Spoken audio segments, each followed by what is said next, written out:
সর্বস্ব চলে গেছে, ইএমআই এদের টাকাগুলো আদায় করে দিতে হবে এবং এই এলাকায় যাতে আর এই ধরনের একটাও ইনসিডেন্ট না ঘটে এটা দেখা দরকার।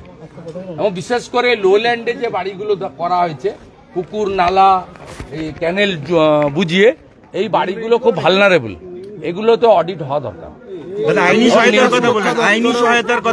এখানকার যারা আছে তাদের যদি কম্পেনসেশন মানে ওদের পুরো টাকাই ফেরত দিতে হবে, তাদের লোন সকলে। এখানে যা আছে কেউ ব্যক্তিগত জমানো টাকা দিয়ে কেনেন, আমি যেটুকু খবর নিয়েছি বা আমাদের সঙ্গে ওরা যোগাযোগ করেছে, প্রত্যেকেই ইএমআই চলছে, ব্যাংক লোন। আমি সেক্ষেত্রে বলেছি যদি কর্পোরেশন, পুলিশ, বিশেষ করে রাজ্য সরকার তারা যদি তাদের টাকা আদায় করে দিতে না পারেন তাহলে সেক্ষেত্রে তাদের ক্রেতা সুরক্ষা আদালতের মাধ্যমে উচ্চ আদালতে যেতে হবে।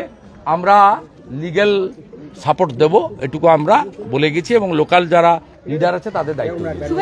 দাদা আপনি বললেন এই অভিযোগ আছে, উনার পিএ শঙ্কর বাবু টাকা নেন সই করা, কাউন্সিলর নেন কিনা আমি জানি না, আমার কাছে প্রমাণ নেই। শঙ্করবাবু যে নেন একাধিক অভিযোগ আমার কাছে আছে। আমি বিরোধী দলনেতা, আমার কাছে মানুষ অভিযোগ করে এবং অনেকটাই অভিযোগ সত্য। বেহালার ক্ষেত্রে আমি তো ভিডিও ক্লিপ দিয়ে বলেছিলাম, আপনারা নিজেরা দেখেছেন।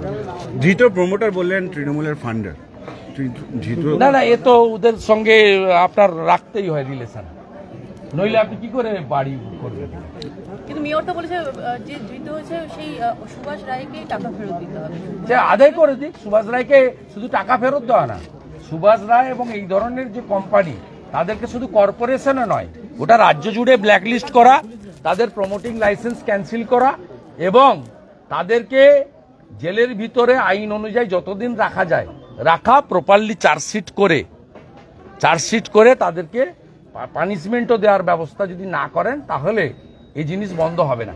গার্ডেন রিচের গতবারের ঘটনার পরে, এতগুলো মানুষ মারা যাওয়ার পরে কলকাতা কর্পোরেশন যদি সচেতন হতো তাহলে আজকে এই দৃশ্য আমাদের এই যে দেখছেন, ওখানে পিসা, এখানে পিসি।